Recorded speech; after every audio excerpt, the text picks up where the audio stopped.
Well, it is 30 years since our original paper came out in which we described seasonal affective disorder. And when people talk about it now, they talk about it as though it's part of the language that has always been part of the language. If I ever tell somebody that I described seasonal affective disorder, it seems ridiculous because only dead people have coined any new terms, and this should be part of the language, and what am I doing walking around,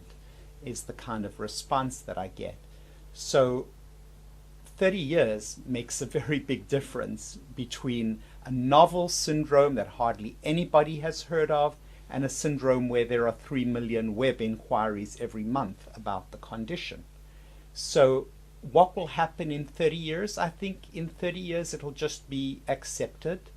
that a lot of people don't feel great during the winter and they use more light to treat it, and nobody thinks twice about it, and most of it happens outside of the doctor's office because so much is known about it, and the only people who end up in the doctor's office are those where light and the regular self-help things haven't worked, because there'll be too many people with a recognized problem for it all to end up in the physician's office.